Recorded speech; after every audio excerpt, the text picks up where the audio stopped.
Hey guys, in this video I'm going to talk about gesture drawing. A gesture drawing is how we begin a drawing. I want you to think about it as being similar to a writer's outline. So many of us have had experiences where we were in a class, right? Let's say an English class or a history class where you're given this task, write a 5-page paragraph. The first thing your teacher might instruct you to do is to create a writer's outline. At this point, you're not worried about what kind of font you're going to use. You're not worried necessarily about punctuation. Is it going to be printed and what type of paper it'll be printed on? So those problems, those thoughts are far from your mind. When you're doing a writer's outline, you're thinking about the big picture. It's basically an overview of what you're going to go more in depth with later on. So in paragraph 1, you might say this. In paragraph 2, you'll talk about this topic. Paragraph 3. So you would create a skeletal structure for what your paper is going to be about. That's what a gesture drawing is for artists. It's a holistic view of what your drawing is going to be like. It's the very first draft. Some words that can describe a gesture drawing is quick, eventually quick. For a drawing, your first few drawings, if you take a little bit of time with it, it's okay. But ideally, they're going to get quicker and quicker and quicker the more you do gesture drawings. They're loose, a holistic view. And because it's the first draft, it should be light in pressure or in value. So all the marks you make with a gesture drawing, you should be able to eventually erase. And you may in fact erase all of these lines. It's just a basic draft for what we're going to develop further on. When we gesture draw, we're going to be holding our pencil slightly different than how you might when you write. So probably when you were very young, very little, you started holding your pencil, maybe your crayon, kind of like this, right? You're having so much fun drawing, making amazing little drawings, and then someone that loved you and cared about you started to instruct you on how to hold a pencil correctly. And what that probably meant is you were taught to hold your pencil maybe like this, maybe like that, but you've spent the last, 20, 18 years holding a pencil like this, more or less. So you have this big habit of using these tiny muscles to create movement in your hand. When we gesture draw, we're actually going to hold our pencil quite differently. We're going to hold it like this. So if I hold my pencil the other way, so you can get kind of a 360 view of what I'm doing here, how I'm holding my pencil. So that's going to be how we hold our pencil when we gesture draw. Notice how the pencil is sharpened too, with a lot of the graphite exposed. That's really nice. Please see my video on how to sharpen your pencil. That'll come in handy with this. If you don't quite feel confident to sharpen your pencil like this, you just use a pencil sharpener, but ideally you would have your pencil sharpened with a lot of the graphite exposed. When we gesture draw, we're using a big joint. So you want to use these big muscles, big joints that you have in your shoulder to do your gesture drawing. So you're making big movements, holding your pencil like this. I have a very simple still life set up. You can see back over there, just a couple of boxes. I'm going to have you watch me as I draw through it. So I have my sharpened pencil, and remember I'm going to be holding it like this. And also handy as I have a kneaded eraser, just in case I do make some mistakes.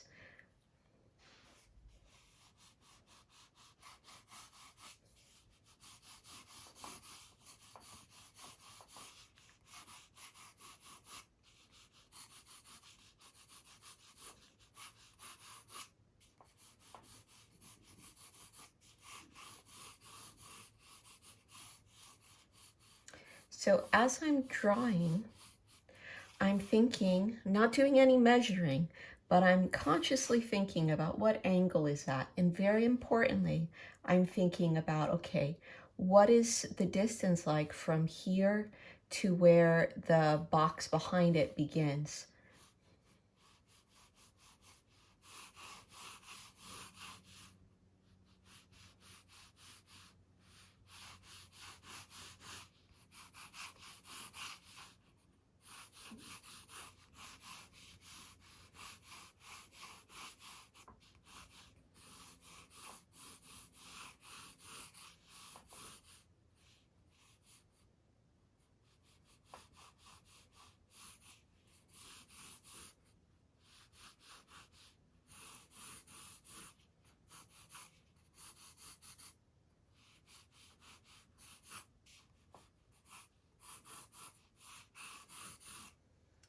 Okay, here's a finished gesture drawing.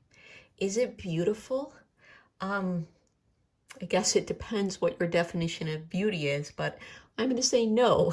It's not the most beautiful drawing in the world, but it is a holistic view. So it's a big picture view.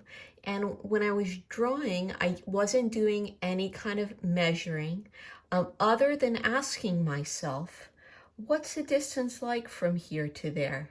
What's the distance like from here to there? What's the distance like from there to there? Approximately, what does the space allowance look like? Approximately, how tall is this? So I'm just asking myself these questions. So looking for intersections when we're doing gesture drawings are very important. I wanted to show you a side view of me doing a gesture drawing, so stay tuned for that.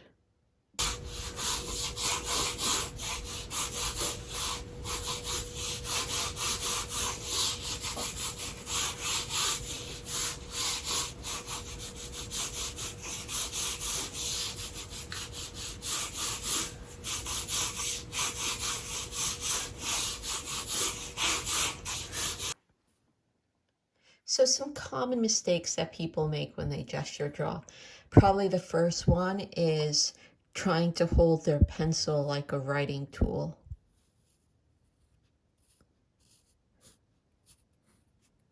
Don't do that, okay? Another common mistake people make is thinking that they're gesture drawing by making a bunch of little hairy lines like this. We want to avoid doing that. These types of lines can come across as a little bit, I'm going to say, visually uncomfortable. They feel a little uneasy and unsure of themselves. So what we want to do instead is we want to make large movements.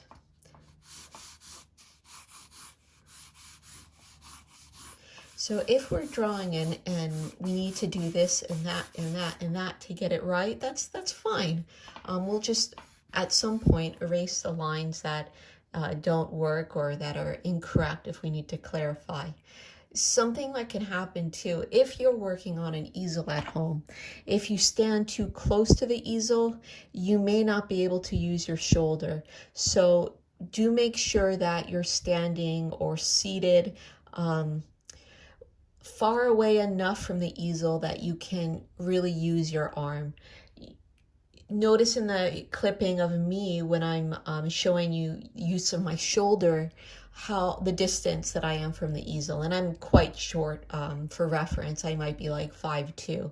So if you're taller than me, you'll probably have to be seated a little further away than that even. Another quite common error, or something that I get asked a lot about at this point, is something that happens when we're drawing and we might we might draw a box.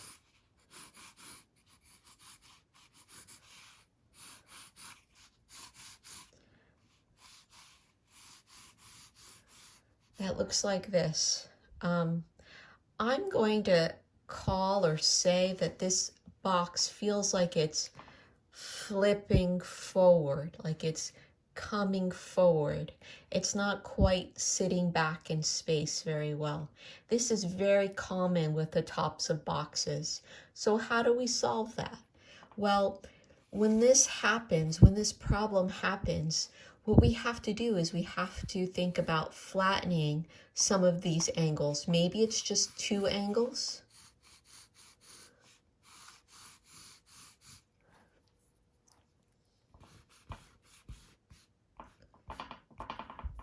Maybe it should be all 4. But notice how this feels like it's going back in space.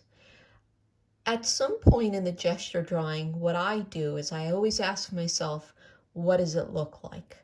Remember some of the golden rules of perspective. Remember that we want these sides to feel like they're converging in space together. And that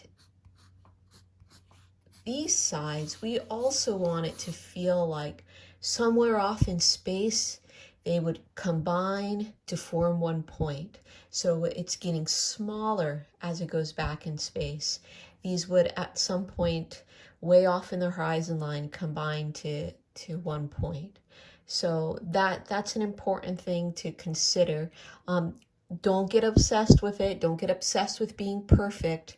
The gesture drawing is not the moment in time to be obsessed with being perfect. There'll be other times for that. But the gesture drawing stage, remember, is a holistic view where you're trying to capture the first draft.